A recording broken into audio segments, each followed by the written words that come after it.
Don't identify with mental illness. If you identify with something like depression, if you go to a depression support group, what happens if you start to get better? Are you leaving everybody behind? It's okay to use the identifiers of mental illness to read, to name, to understand. It is not part of your personal identity. It is something to let go of, to transcend, to work around, to heal, to grow beyond, not to identify with. Make sure to hit the subscribe button on our channel to get more videos like this in your feed. Hello, welcome to Emotional Badass, where Moxie meets mindful. I'm your host, Nikki Eisenhower, life coach and psychotherapist. And on today's episode, I'm discussing emotional do's and don'ts for the new year. Hello, y'all. Happy New Year. If you're a long-term listener, it's nice to be with you again. I hope you had a wonderful holiday and a wonderful close to last year. Thank you for being out there in the world doing the inner work to heal yourself. If you're a new listener, welcome. Happy New Year to you. Just pull up a chair, have a cup of tea when you come to sit with me. Some people like to have a journal by their side to take notes. Many listeners have told me over the years, which is such an honor, that my show is not for background. It's to sit and to take in, sometimes to marinate, sometimes to re-listen, and to take a little nugget as it matters to you. It's part of why I love to do this show and love to be a podcaster. I know in healing and self-development and expanding ourselves, that sometimes it's just one little thing that we hear that gives us what we need for that moment or that day or to steer the ship of who we are. So today what I have for you are a list of emotional do's and don'ts in the new year. So when I share, kind of in general, but definitely when I'm sharing do's and don'ts, what I encourage is for you to take what works for you and leave the rest. Now, I encourage this a lot and in all things.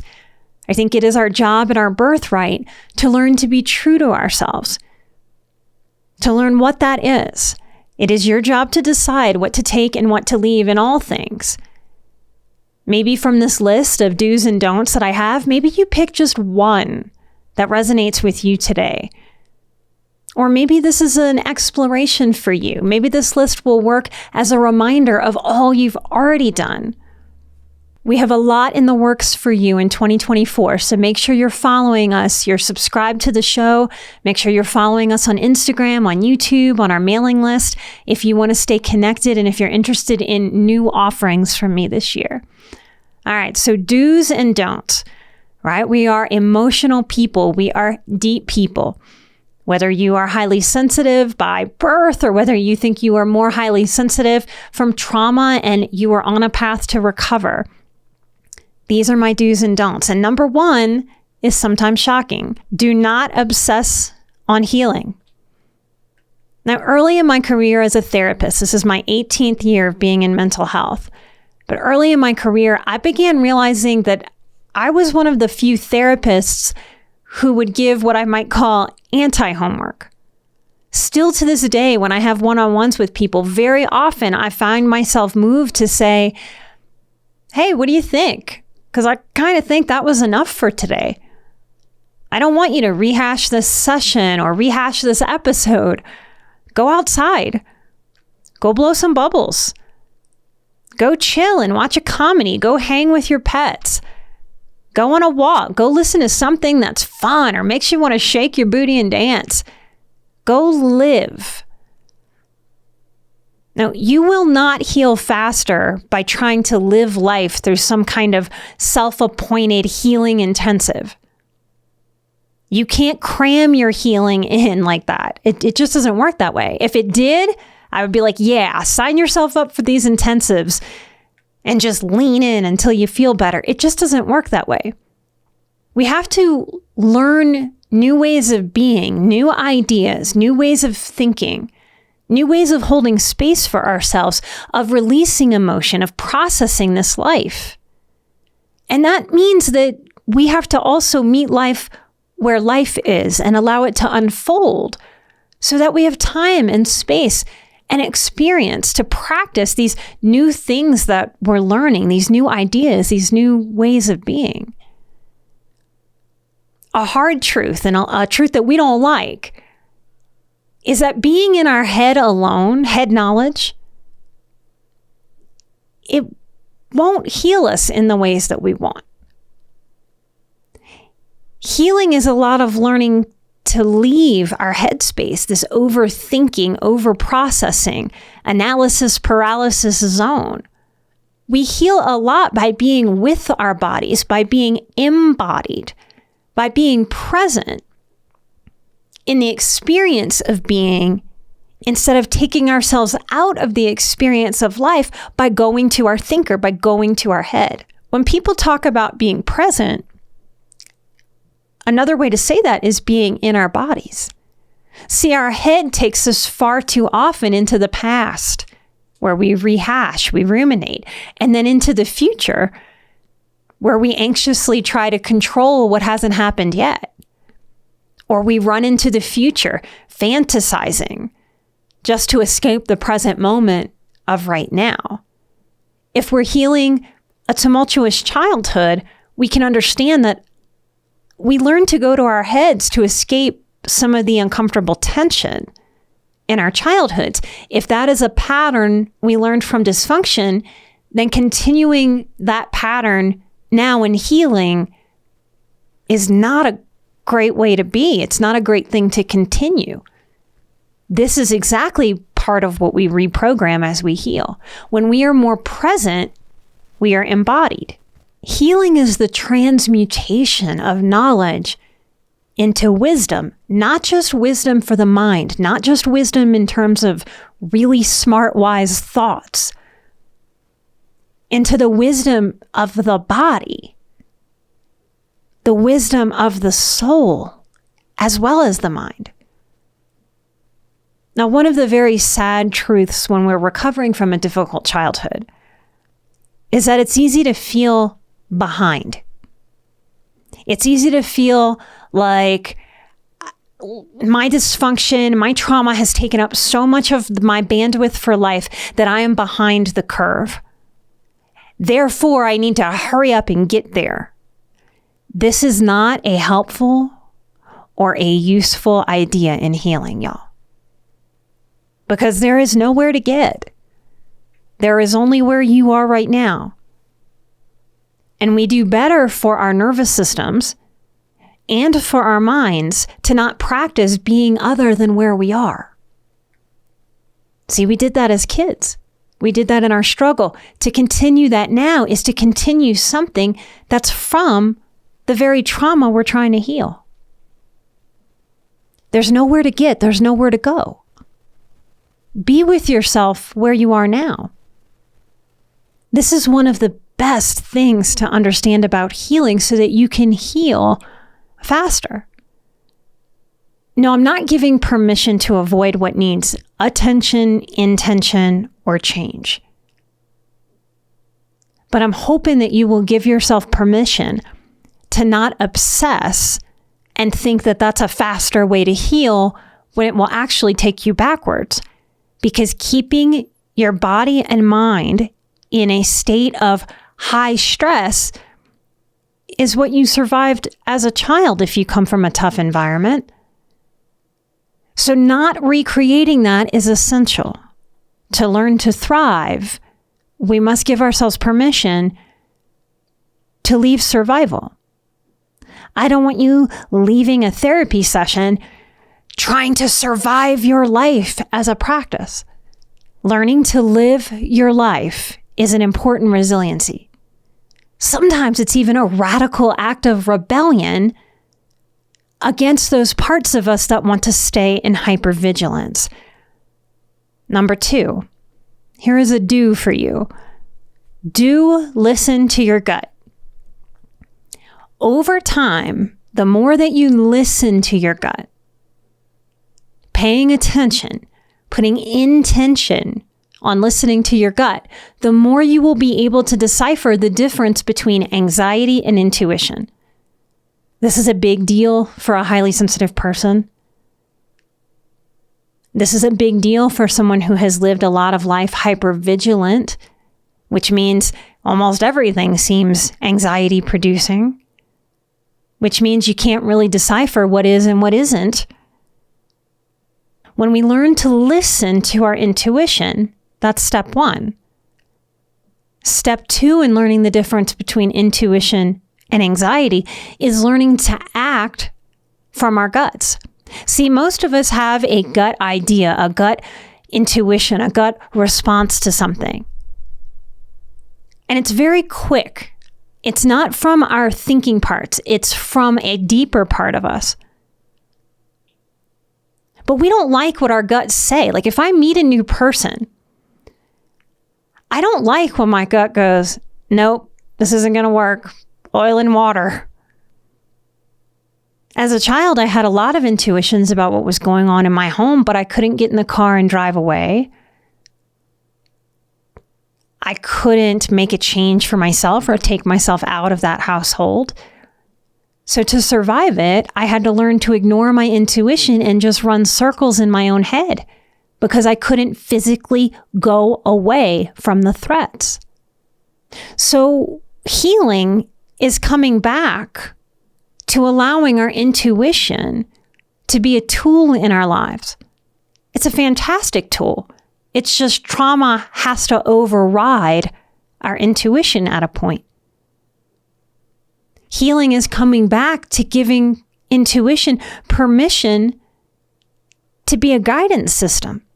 So we first start giving ourselves permission to listen to it, to pay attention to it instead of ignore it.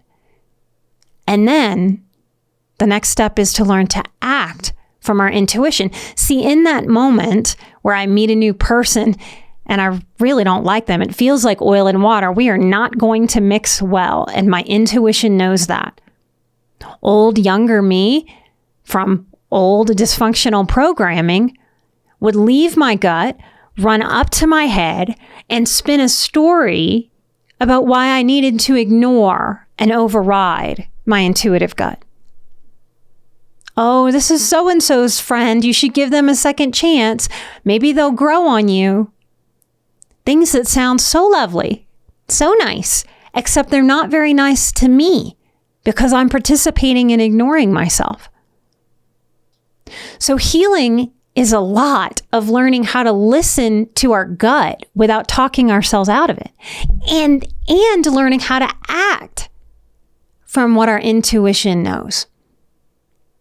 That means in that moment, if I don't like someone, I have to move away from that conversation or shut down that conversation or shut down the kind of energy that says to people, yes, I'm willing to do more with you. I would very much like to share my energy with you. People pleasing and codependency often tell us that the right thing to do is override ourselves and allow other people to use up our energy, people that we don't want to be using our energy. If you want ease in your life, if you want more thriving than surviving, even surviving uncomfortable conversations, then you will listen to your gut and you will give yourself permission to start acting from it. Now, the truth is, to get back into alignment with our intuitive birthright, we must be willing to take some emotional risk and be willing to get it wrong. Mistakes are how we learn, y'all. And to understand more of how our intuition works, how it's a tool for us and with ourselves, we have to be willing to fumble around with that tool. Just like a baby going from crawling to walking and then to running in toddlerhood.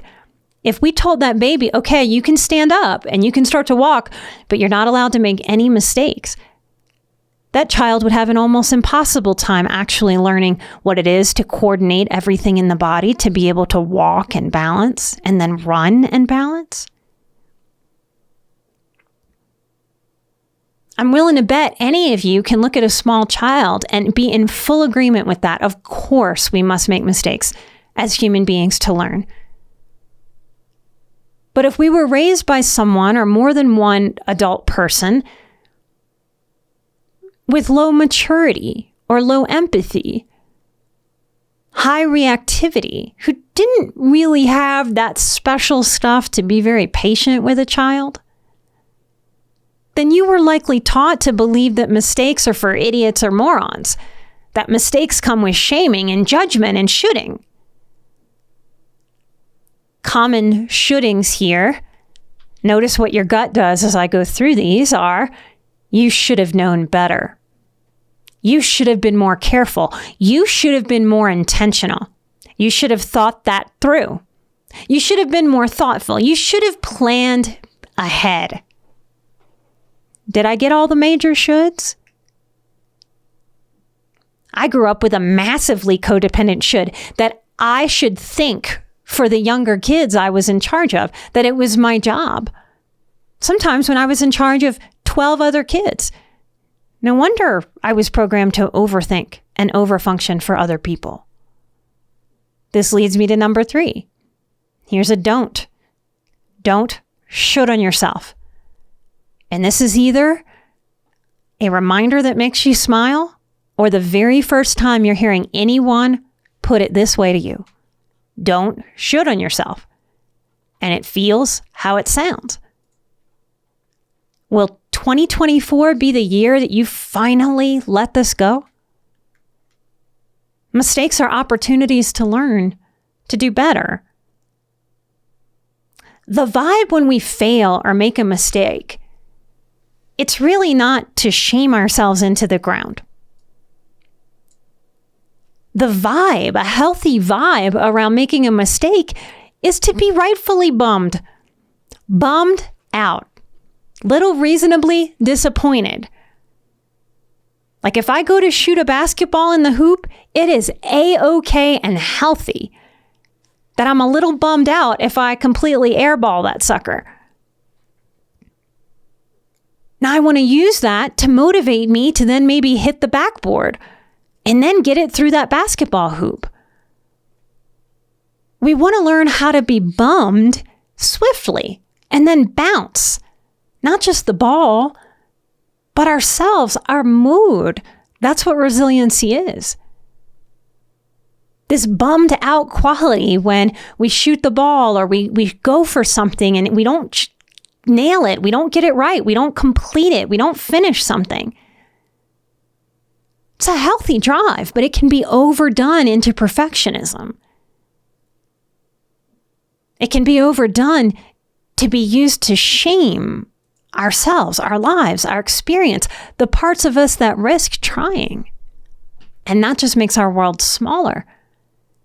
Our inner child goes, why should I try again if you're just shooting at me and shaming me? Aha, I'll be smarter than this dynamic. I just won't try at life. I'll play small. I won't risk anything ever again. That's not what we want for our lives. Shooting on ourselves, it feels how it sounds. So stop shooting on yourself this year. So how do you do that? Well, here's what I've got for you. Each time you hear a should, mindfully catch it.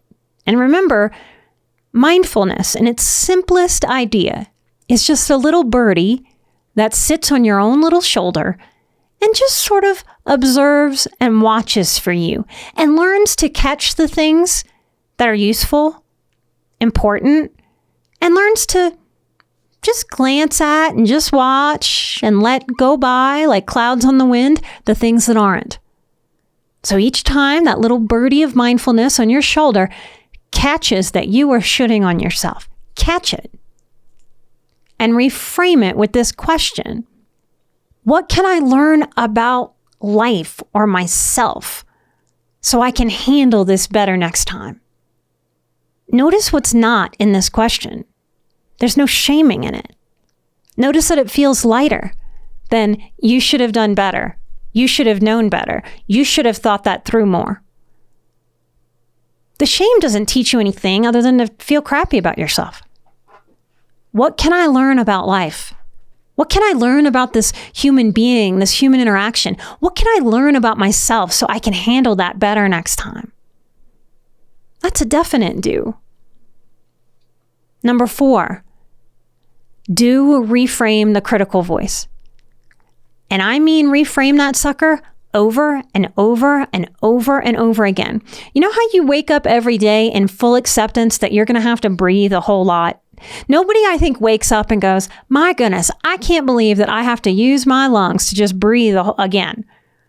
We radically accept that we're going to breathe. We radically accept that we need to drink water. We radically accept that we're going to go to the bathroom to regulate our system. What if I asked you to radically accept reframing the critical voice every damn time you catch that sucker? I hope that 2024 is the year that you stop thinking the critical voice is your wisest voice. It's not, and that's the trick that it plays.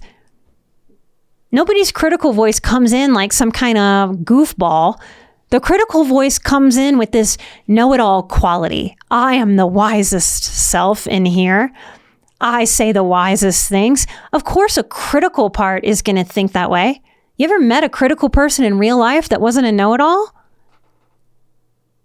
Your critical voice is not your wisest voice. Healing from familial trauma in particular, or familial immaturity in our parents, means understanding that we do have these different voices inside of us. It's not multiple personalities. The smarter we are, the more complex our inner psyche.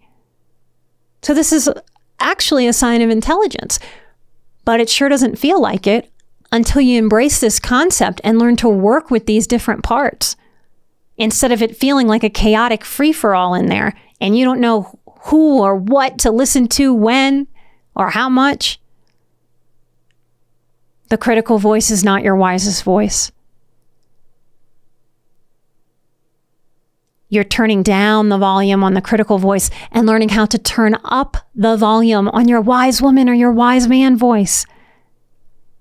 If any of the adults who parented you were critical with you, let's be real, not out of any massive cruelty necessarily. They're critical with themselves. Why wouldn't they be critical with you? That's the best they know how to do. But if any of the adults that parented you were critical with you, harsh, cold, shaming, what would happen if you radically accepted that you don't have to believe that the critical voice is your wisdom, is your highest self, because it's actually your lowest? What if you quit allowing your critical voice to play that cruel trick on you? Now go to your gut when I say this. Don't believe me just because I say it and I'm somebody out there that says I'm an expert in this stuff. Notice what your gut senses when I say this. Wisdom does not shame. I feel free and clear in my gut when I think that, when I say that, if I write that down, it feels as true to me as the sun comes up in the morning. Wisdom does not shame. Wisdom doesn't need to. Why the hell would wisdom need to shame? Wisdom doesn't shame the self, and wisdom doesn't shame others. If you're a long-time listener, is this fair for me to say? I am firm and I am confrontive and I do not beat around the bush in this content that I put out there into the world. Sometimes it's hard to hear a hard truth. It's hard to look in that mirror and own some stuff about this human experience that we all have had. But I don't shame, because I've learned that it's pointless. I still have parts of me. I think I always will. I think it's human to, especially if we were so programmed young, to have parts that are just ready, like, hey, you know what? I could totally shame you right now. Healing and expansion is the choice to say no to that invitation, no to that part that learned that old programming so long ago. Wisdom doesn't shame. It doesn't shame the self, and it doesn't shame others. If we start to get a little shamey, let's have a check-in with ourselves. If I start to get a little shamey, it means I'm mad. It means I'm pissed off. There's probably a better way to be if I just slow down and gather myself. So much of what younger people in politics now think is advocacy now is screaming and dumping shame at and on people. What changes people is what inspires, not what shames. This is true at the level of society and politics. This is true at the level of the individual. How you will talk to and encourage and inspire yourself is so important on your journey. It's so important for your quality of life.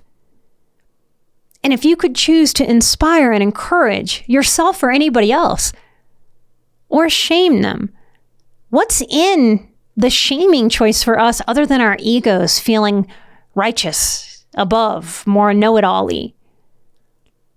We'd all do well to just recognize that and be willing to let that go. And to also recognize that, my goodness, are we going to be on this planet with people who are never going to have such recognition? But you can do that work. I can do that work.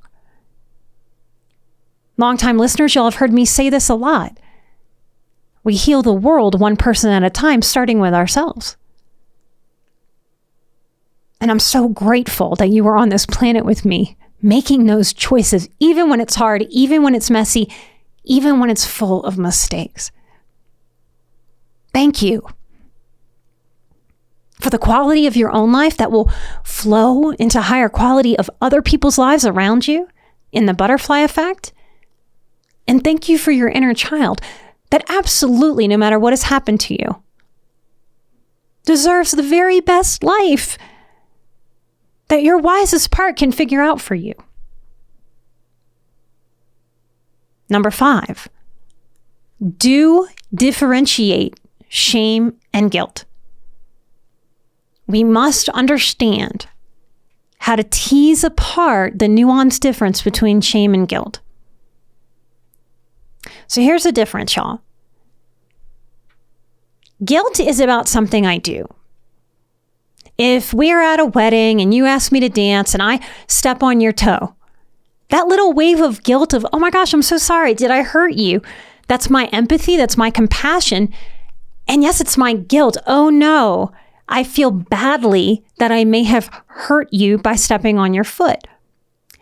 Guilt is there as a very healthy part of a human being in the human condition. That guilt motivates me, that bad feeling motivates me to say, I'm sorry. If I really, really stepped on your foot, I might go get you some ice or go, hey, maybe I need to even rub your foot a little bit if I really hurt you. It's to motivate, to repair, to motivate, to make right. We are a social being. This is part of how we were made. If we don't feel such a guilt, we might be sociopathic. We might be low empathy. We might have some narcissistic qualities that impede and impact our guilt, our actual care of other people. Guilt is about making that mistake, that moment, which motivates me to clean that up, and it will remind me to be very mindful of my feet as I dance so that I don't hurt your foot again or somebody else's. It teaches us, it guides us to be more mindful, more thoughtful, more considerate. Now, shame is beyond that moment. Shame builds up as the person I am. So if I step on your foot when you ask me to dance, shame is me feeling, believing, and self-talking at myself to say, God, I'm such a screw up. Every time somebody asks me to dance, I'm so out of control of my body. I can't even do it right. I just mess up every single time. What's wrong with me as a person? It's about feeling that there's something wrong. There's something bad for me to feel about who I am. That's dangerous. In healing, we're never going to not hurt another person. There's no way for me to promise that I'm never going to step on somebody's foot again in dancing or in life. So we have to learn how to feel guilty. If 5 years from now I dance again and I step on another person, I don't want to go into a shame spiral. It says, oh my goodness, you didn't learn, Nikki. Here you are just stomping on more toes. When a kinder, more compassionate way of being is, hey, it's been 5 years, you haven't stepped on somebody's foot. And you did, and you owned it, and you apologized, and that's enough. When we're healing from a narcissistic parent wound, we never feel good enough. And the shame sits right here and eats away at us. We are good enough. In healing, we learn to make mistakes, to make amends, to atone, and to move on. Don't ever allow shame to settle in, and make sure that you are practicing not just the knowledge, but the wisdom of the difference between guilt and shame. Number 6, do differentiate between sadness and depression. So these are 2 more emotions that are very important to differentiate. I was talking to a colleague recently, and we were talking about how you almost don't even hear anybody say sad anymore. It's as if society has decided every down emotion is depression. What a thing to reinforce when we feel a simple sadness. To say to ourselves, oh, I'm depressed. I'm so depressed. You don't have a wave of depression in any given day. You have a wave of sadness. You have a wave of grief. You have a wave of hurt. You have a wave of allowing the critical voice to kick your booty down the road for a moment until you catch it and reframe. Again, go to your gut. Don't just take my word for it. Practice it with me. Say in your mind or out loud, maybe if you're driving or on a walk, I'm sad. And then say, I am depressed. What's the difference in feeling inside of you? For me, I can feel my inner younger parts feel a little desperate with that depression word. Depression has a stuck quality to it, like it's just there and it's inescapable and it's heavy. Sadness is an emotion we may feel multiple times a day.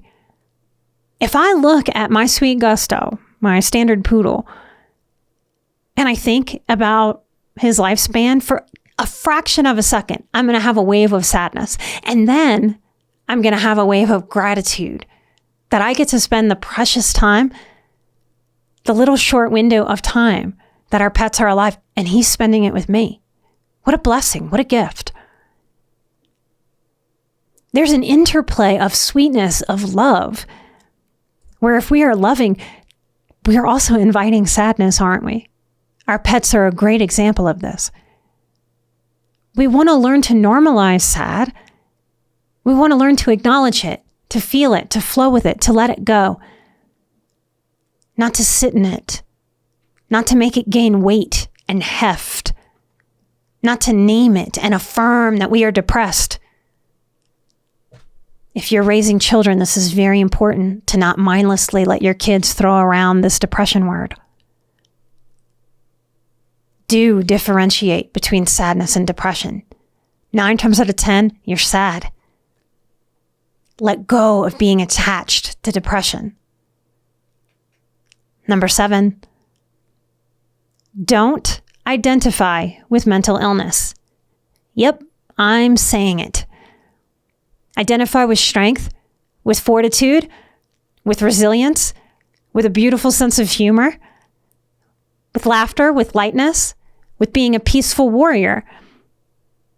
Identify with your career and how that might change over a lifetime. Identify as a pet owner. Identify as almost anything else other than your mental illness.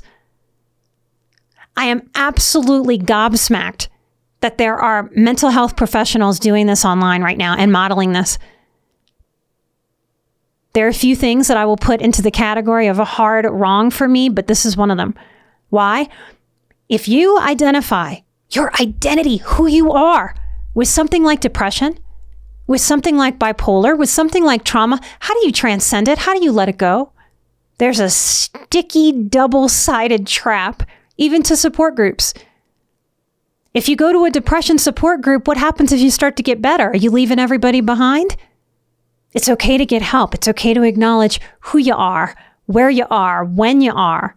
It's okay to use the identifiers of mental illness to read, to name, to understand.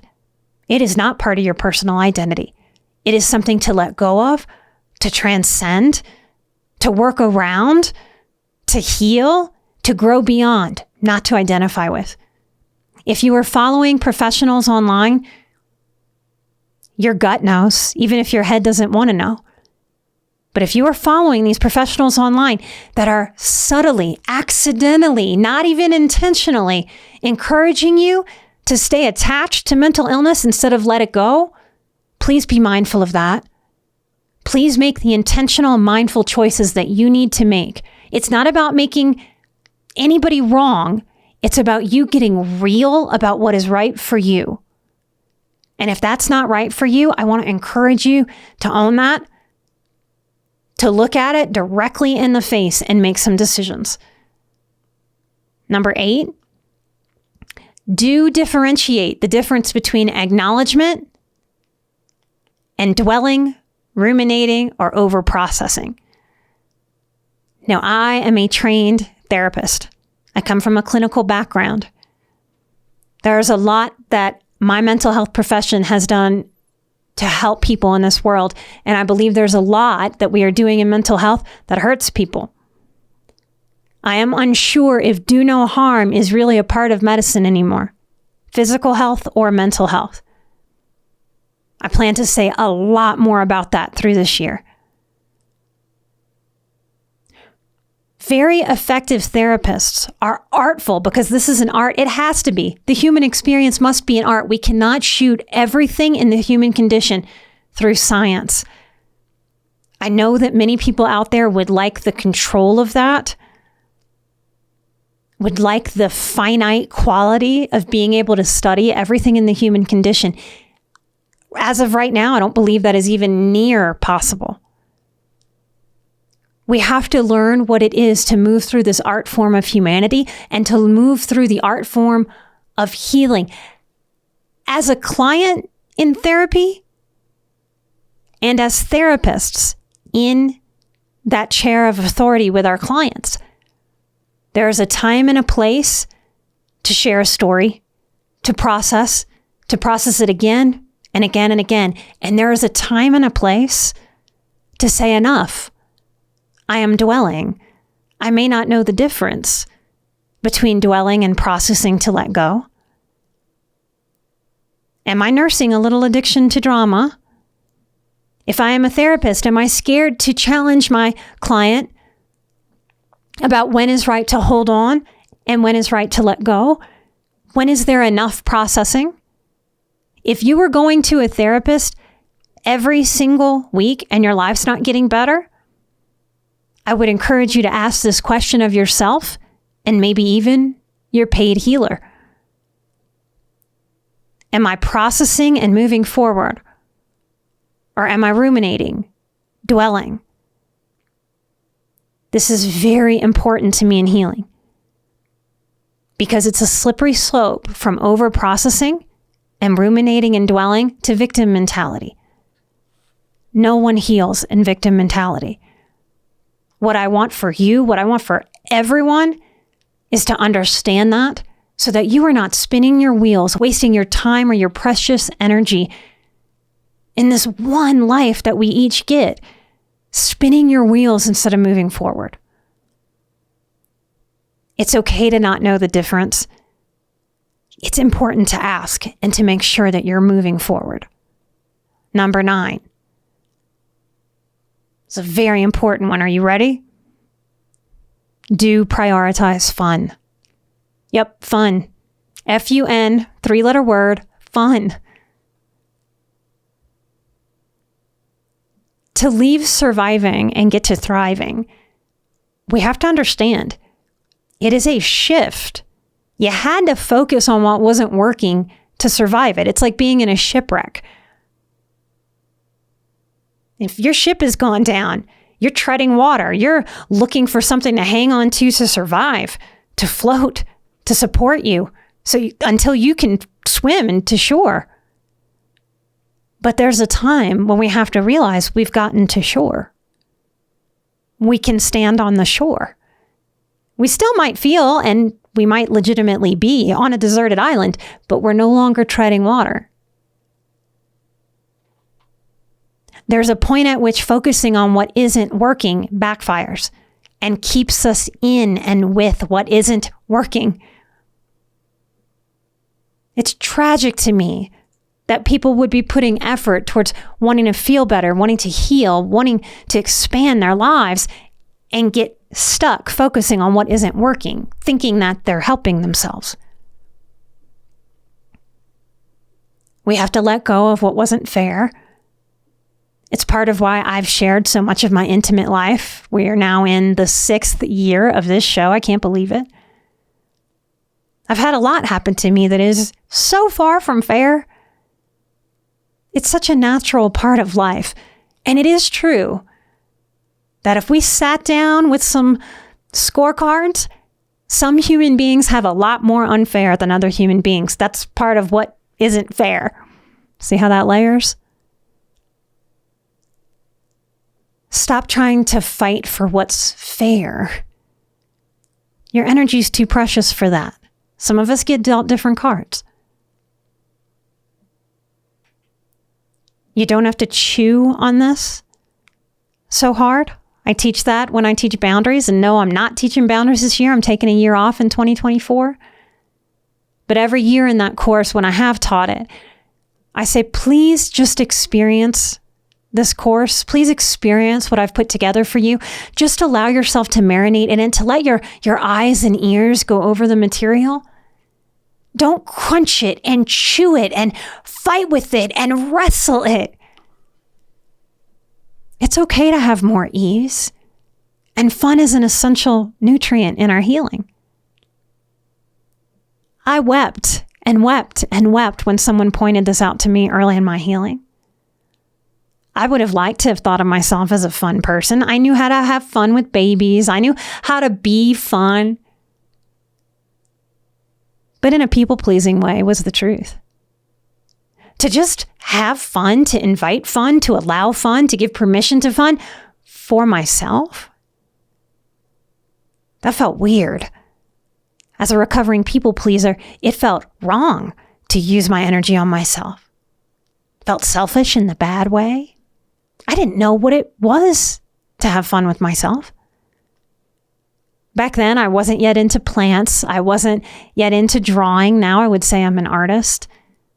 I didn't have any hobbies. Now I have lots of hobbies. Lots of fun. Don't dismiss fun as not heavy enough or therapeutic enough or technique-y enough to heal you. As much as it is hard work to recover, as much as it is hard work to awaken, to lift the veils of disillusionment and see ourselves and this life with more clarity, the balancer is to give yourself permission to not work so hard. And it's okay to be frustrated. One of my favorite group memories is a little bitty woman getting mad at me and going, "Damn it, Nikki. It's like you're telling me to go left and right at the same time." It's like, yes, I'm sorry it sounds that way. Life is always going to pull us left and right. It's going to pull us in oppositional directions. And we balance and we center somewhere in the middle ground. We can give ourselves permission to have fun in that middle ground. Believe it or not, we can even start to have fun within the struggle. There are times where I have laughed and cried to feel a release and to find the fun in the struggle. And then maybe I've knocked over 3 glasses worth and there's glass and shards all over the ground. I'm trying not to step in it. I'm barefoot, trying to keep my pets out of it, screaming at whoever's in my house to not come in barefoot. And in all that ridiculousness, all the stress of, I have to stop my life and clean this up. Maybe I broke something that really matters to me on top of it. There's such a power in recognizing I am the bringer of lightness, nobody else, for me. So all of that can be true. It can suck royally any given moment. And we can flip a favorite song on, shake our booty and sweep up the floor and laugh at the absurdity of life. Laugh at how life will sometimes go, hey, you think you're controlling all this? Yeah, well, you're going to stop. You're going to sweep up glass right now. We can fight that, or we can laugh and let go. What if fun gets to be part of the practice too? Like an essential vitamin maybe you didn't ever know you really needed. Number 10.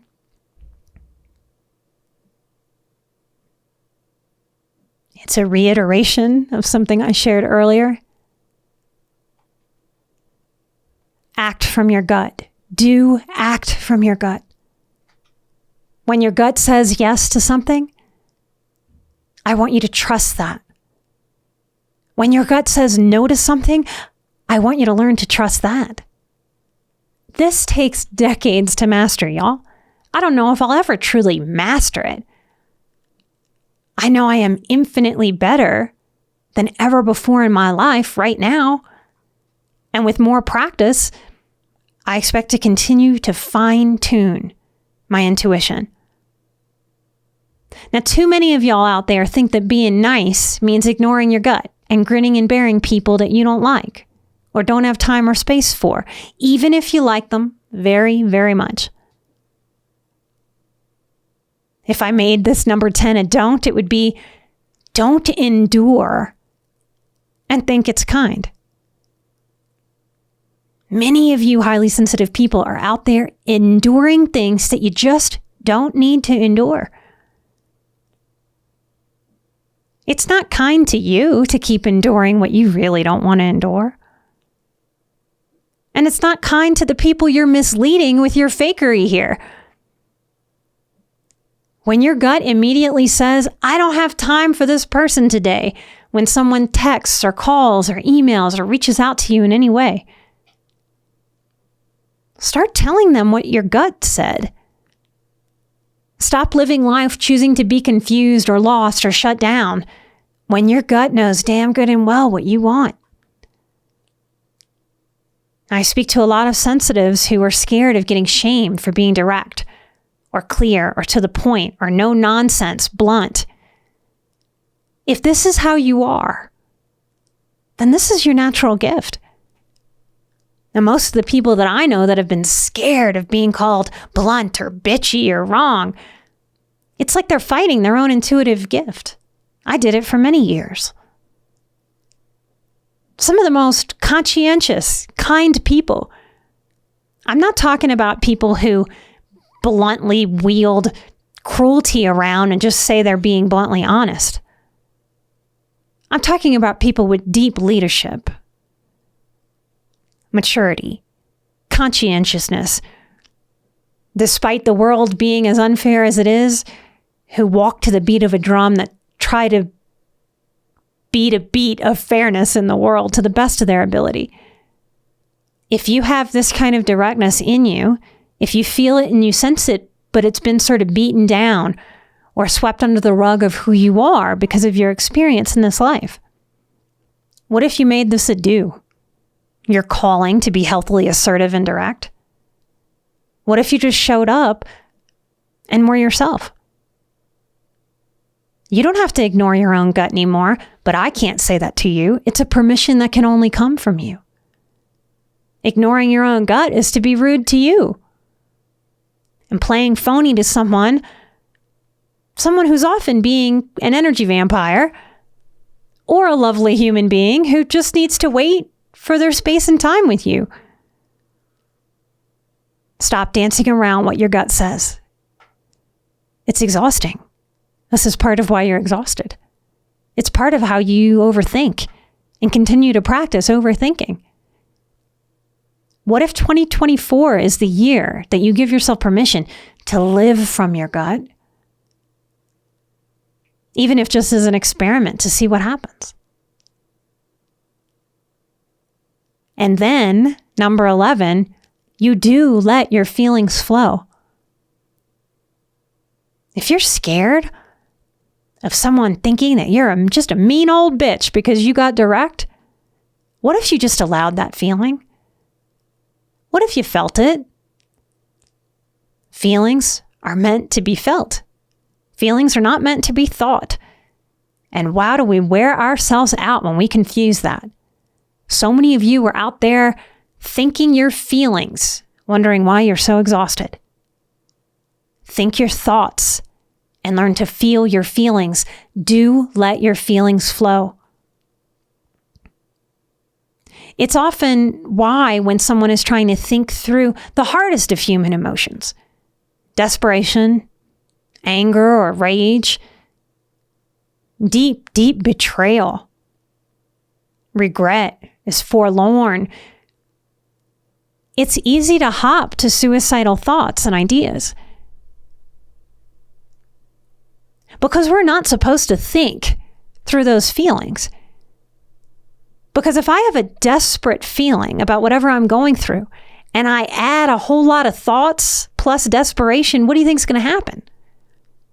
I'm going to feel like I can't escape myself. The next logical, and I do mean logical, thought, if we are thinking our feelings, is to think about how to escape ourselves because we feel so desperate. And that is going to lead to suicidal thoughts.